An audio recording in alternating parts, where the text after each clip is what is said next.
after all of our class and about the pattern and stuff, Daniel broke the pattern tonight, and he didn't say the song before the lesson will be, and so I wasn't ready. One of my classes down at Harding School of Theology, one of my ministry classes recently, we had a discussion, and one of the lessons dealt with the minister as a sage. And I'm not talking about the plant, but a sage as being a wise person who has both knowledge and experience and is able to pass that wisdom and knowledge and experience on to other people. It's kind of like, the cartoon characters. I think it's BC that every now and then the main character climbs up to the craggy peak of the mountain, and there's this old bearded man sitting there cross-legged, and BC climbs that mountain to ask this man a very important life question. And the answer usually comes in the form of another question or some little pithy saying, some way that the person who asks the question hears and gains that wisdom that they'll never lose because of the way the answer is put. My dad, in some ways, was kind of a sage. He had a way of answering questions that would stick with you. Like, for instance, when we were on a trip one time, I remember my brother and I were asking the question that all kids ask when they're on a trip, are we there yet? And we had asked that a few times, and finally my dad answered in a way I will never forget, and it was absolutely true. He said, we will be there when we get there. Never forgot that. That's when we'll be there. Once when we were packing to go do something, and I asked him, I said, should we take this with us? And he said, it's always better to have it and not need it than to need it and not have it. Great wisdom. My grandfather, and I've told this story before, when I was working at a bar called Uncle Nasty's, and we were mounting the front end of a 57 Chevy to the wall, and we needed some 2x4s to mount it. And since he owned a lumber yard and we always had a lot of scrap 2x4s laying around, I asked him at dinner one night, Papa, can I take a couple of 2x4s in to work with me? And told him why. And I will never forget, he just sat there for a while, chewing his food, thinking. And then he said, no, I can't do that. I don't agree with that. It wasn't so much what he said, but it was the way he said it and the way he thought of it. Fred Gibbons was another of the sages in my life who guided me to a relationship with Christ. And at one point I had a job offer. The company I worked for wanted to move me out to Seattle. And I went over to talk to Fred because it was just a big decision in my life. I'd never lived away from my family before. And I told him, I said, I'm just not sure that that's the place where I need to be.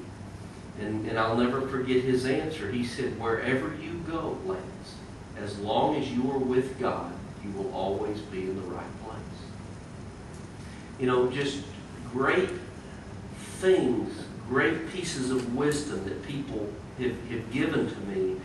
And as we were discussing this in the class, I came to realize that our world today needs sages. I think we seem to work more today off of emotion and feelings than we do from wisdom. And in this class, it got me thinking about my goal to become a sage, my goal to gain that kind of wisdom, that maybe someday I can be the kind of person that imparts that kind of wisdom. Because the wisdom we do have today seems to come from our media more than just about any other place. Our televisions and our radios tell us what is right and wise. Majority consensus seems to set the standard. And with those forms of wisdom, we, the church, a lot of times can just be tossed around like waves in the ocean. One area that I see this played out in the church, it has to do with politics. One side says, well, how can we as Christians stand for rich and greedy politicians who oppress the poor and don't care about the poor as Jesus commands us to? And then you've got another group that says, how can we as Christians support politicians that support homosexuality and abortion, which is clearly opposed to what God says? But the question is, where do we as Christians turn for wisdom in these areas? Well, some turn to MSNBC, others to Fox News, some turn to Oprah, some turn to Rush Limbaugh. But politics aren't the only place where I see Christians looking and needing sages. What about marriages?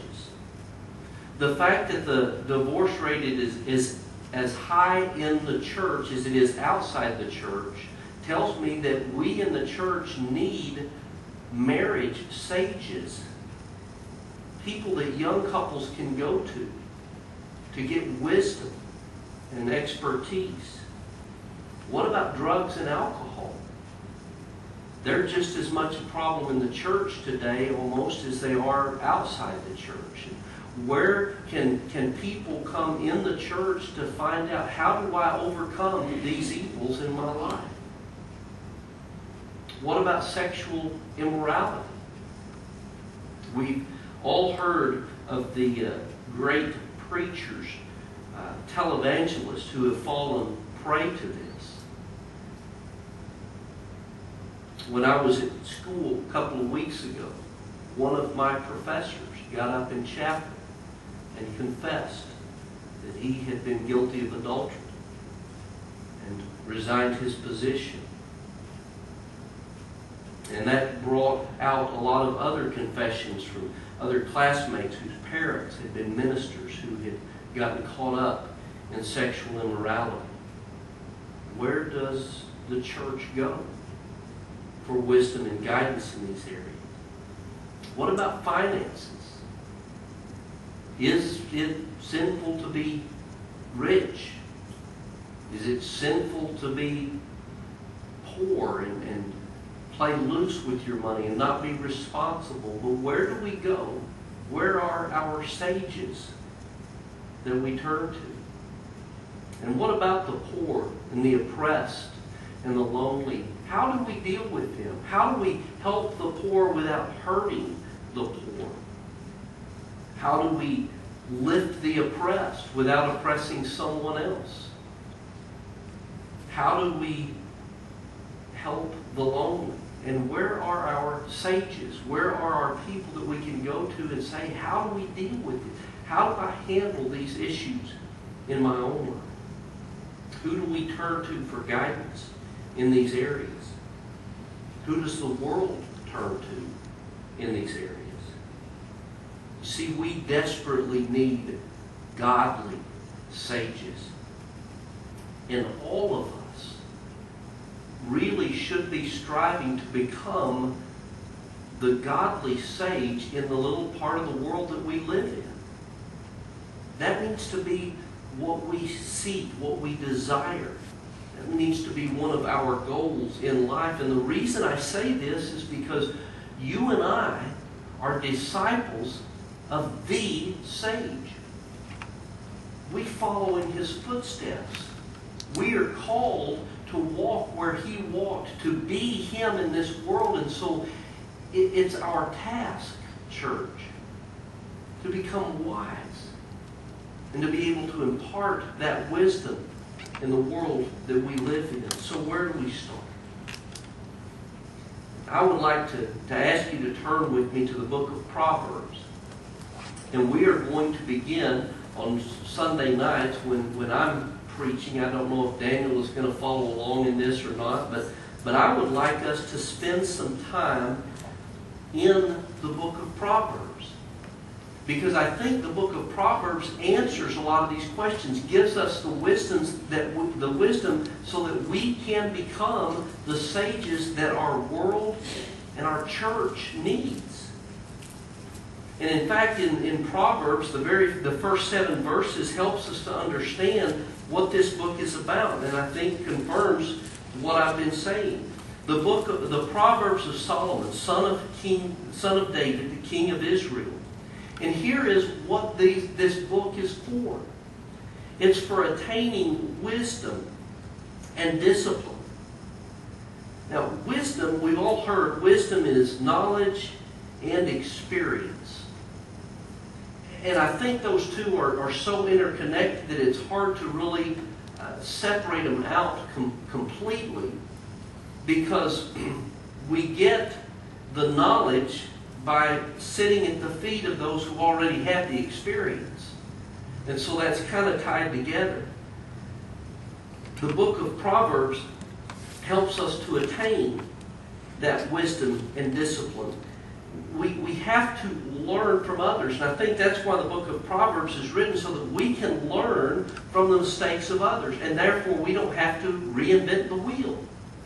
You know, one of my biggest frustrations as a parent of teens is that they would be doing stuff and I would say, don't do that. Because I did it. And I know what it's going to end up like. And they say, well, yeah, we know you did that, but it was different. And I said, no, it's not different then. Wrong is wrong. Stupid is stupid. Always going to be. Doesn't matter how much the world changed, stupid is always stupid. Amen? Thank you. All right. So don't reinvent the wheel. Listen to those who've been there and who have done that. That's what the book of Proverbs is about. I think it's sad today that our society, our culture seems to think that we ought to just let kids have all of their own experiences. They'll learn from their own mistakes. And that's what kids want. I mean, my own kids have told me, why don't you let me learn from my own mistakes? I said, well, you will whether I let you or not. But if I can help keep you from making some of those, why won't you listen? I think we need to be encouraging our children to listen to the wise men of God. It also says that it is for attaining wisdom, and it's also for attaining discipline. You know, discipline is really how do you control your emotions and your reactions to things. We tend to think that our emotions control us. Well, I yelled and I screamed and I cussed him out because I was mad. Okay, but being mad didn't make you do that. You do have control of what you do. That's called discipline. And this book is for gaining discipline. It says that it's also for understanding words of insight. You see, we can hear great things, but if we don't have the proper framework to set those things in, we won't understand them. There are all kinds of things that I've heard in my life that I was taught as a kid, but it wasn't until I grew up to a certain point that I really understood what they were saying. Any of you relate to that? It's kind of like, you know, and I've said this, and several of you have too. When I was 10, my dad was a hero. He was the smartest man there ever was. When I was 13, he got a lot dumber. When I was 16, he was probably one of the stupidest men that I'd ever met. Didn't know anything at all. When I was 21, he started getting an education. By the time I was about 30, he was a very wise man again. You see, we have to have that insight to understand the wise things that are being taught to us. But that insight doesn't have to come through our own growth and maturity. Sometimes it can come through reading what others have learned. And so the book of Proverbs is for understanding words of insight. It's also for acquiring a disciplined and prudent life. Discipline, we said, was being able to control what goes on in your life. The verse goes on and says, for acquiring a disciplined and prudent life, doing what is right and just and fair. If we are disciplined in our life, then we will always do what is right and always do what is just and always do what is fair.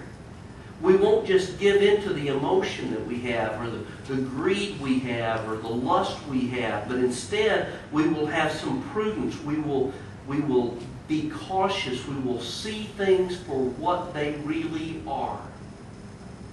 Something that our world is not very good at.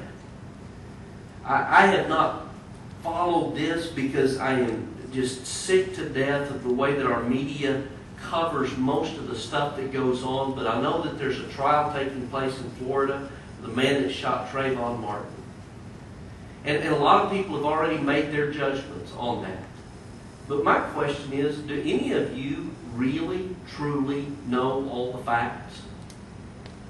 Do you? No. And so how can we pass judgment on some of those things? Well, prudence is where we cautiously withhold our decisions and our judgment. And the way we learn that prudence is through reading these Proverbs of God. For acquiring a disciplined and prudent life, doing what is right and what is just and what is fair. Not just what our emotions and what our media tells us we ought to be doing. It's also for giving prudence to the simple. The simple may not always be cautious. The simple don't really think about things. They just kind of go with the flow. They are followers. But these Proverbs can teach them prudence in their lives. It teaches knowledge and discretion to the young. I know most of you would agree with this statement or have said this statement at some point in time. If only I had known then what I know now. Because when we're young, we don't have that knowledge. We don't have that discretion. But this book will teach that.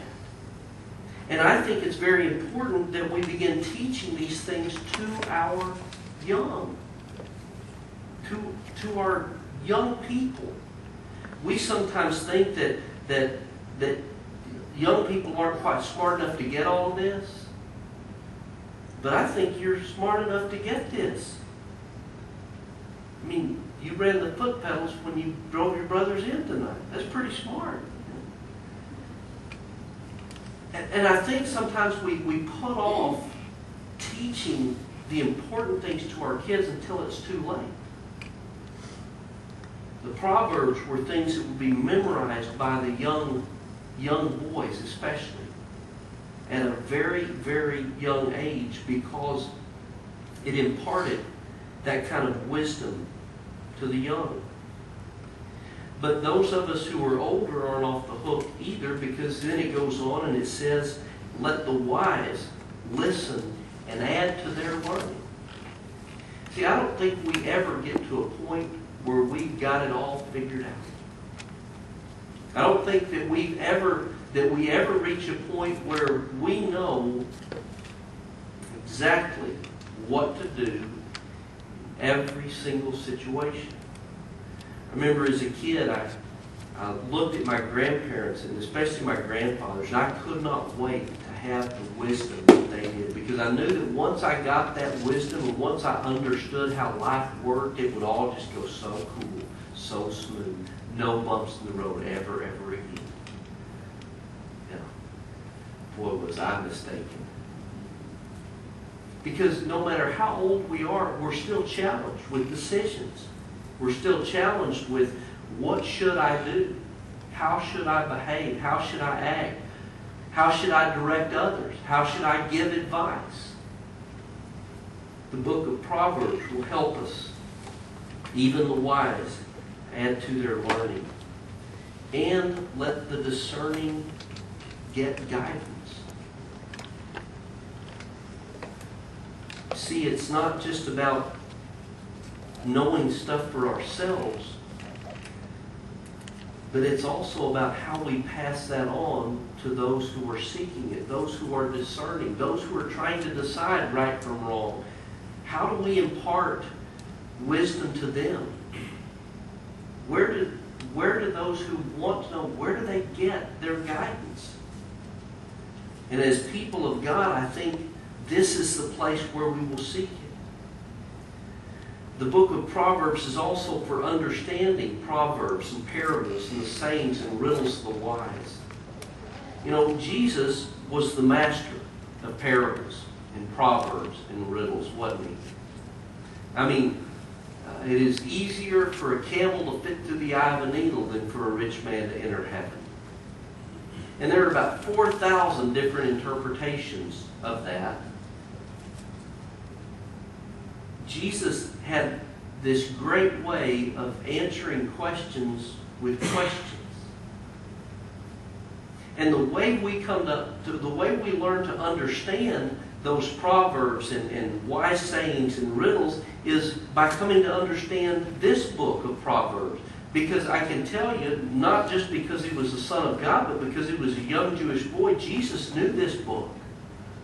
This book had taught him how to respond, how to think, how to answer, how to construct questions that would lead to an answer. And the more we know this book, the more we will understand those other wise sayings. As I said about that guru sitting on the mountaintop, the answers often come in the form of a question to make us think more deeply. But, you know, and to gain some kind of insight for ourselves. But I think some of us, I know I'm guilty of this a lot of times, is when I've got a deep question, a deep problem, and I go to somebody who I think is wise, and they answer my question with a question, rather than think deeply about it, I'll just say, oh, never mind, and walk off. I remember going to one of my professors at school one time, and I asked him, caught him in the coffee room, and I said, Dr. Burry, I said, in writing these research papers, what if, you know, because you have to document where you got all your information from, you have to quote everything, you have to document where you got the quotes. And I said, what if I wanted to quote you in one of my papers? How would I document that? And he sat there for a minute and he looked at me and he said, why would you ever want to quote me? And I thought for just a minute and I thought, I don't. Never mind. And walked off. Because that's the way I think sometimes we do stuff. Rather than really think things through, we just kind of take the easy way. We want somebody to just give us the answer. To tell us what's right and wrong. The book of Proverbs doesn't just tell you what's right and wrong, but it deepens us to the point where we are able to think deeply ourselves about what is right and wrong. It gives us understanding of proverbs, parables, and the sayings and riddles of the wise. And then here, at the very end, is where it all begins. See, the fear of the Lord is the beginning of knowledge. See, if we don't fear the Lord, then our decisions really don't matter. If we don't fear the Lord, and fear here, you know, we always hear, you know, you shouldn't fear God like you're afraid of Him, but I think sometimes we ought to be afraid of Him. Because I think God is a God of wrath. God is a God of judgment. God is a God of absolute, total destruction at times. So sometimes I think when it says the fear of God, that's the kind of fear it's talking about. Other times I do think it is that awe of God. I just am so awestruck by Him. Kind of like when you see the mountains and you're standing there and there's a little bit of apprehension, maybe even some terror, that you're in such a vast place. It's so beautiful at the same time. Walking along the edge of the Grand Canyon, awe-inspiring and terrifying at the same time. And I think that fear of the Lord is is kind of what this is about. And if we don't have that, if we're not at all concerned about what God might do to us, about who God is or anything, then wisdom doesn't really matter. Discipline doesn't really matter. It doesn't matter that I control my emotions. If I don't have to answer to God, if I get mad, I just hit you. You just hit me back. If we don't fear God, then acquiring a disciplined and prudent life and doing what's right and just and fair, that doesn't matter. Just do what I want to do. If we don't fear God, then giving prudence to the simple doesn't matter, because who cares about the simple anyway? Giving knowledge and discretion to the young, it doesn't matter. Let them grow up however they want to. It's somebody else's problem anyway. Growing in our wisdom doesn't matter. We just be comfortable wherever we are. After all, really, when you get down to it, if we don't fear God, then nothing matters. Puts us kind of into that place that the nation of Israel was in at the end of the book of Judges, chapter 21, verse 25. There was no king, and everyone did as he saw fit. But if we fear the Lord, then we will seek these things. And we will gain knowledge. And we will gain wisdom. And we will gain understanding so that we can do what is right and what is just and what is fair. Because we know that we will have to answer to God. If we despise that wisdom, if we don't seek that wisdom, if we don't seek that knowledge, the end of verse 7 says that we are fools. Church, I think it's time that we begin growing ourselves to become the sages that God wants us to be. Our world needs that. Our church needs that. And so we will begin a study on the book of Proverbs. I would encourage you to spend some time each day reading the book of Proverbs. In fact, a great thing about Proverbs is there's 31 chapters, which is pretty equivalent to how many days there are in most of the months. So you could read a chapter of Proverbs every day, every month of every year. And I think we would grow in our wisdom and our understanding. Maybe then we can become the sages that God has called us to be. So tonight I challenge you to begin on this journey to grow in your wisdom and knowledge of God and His ways. And if tonight you would like to come forward, make that pledge, or if you have any other need from the congregation here, we're going to stand. This is your opportunity to come forward. Let us help you in any way we can. Let's stand and sing.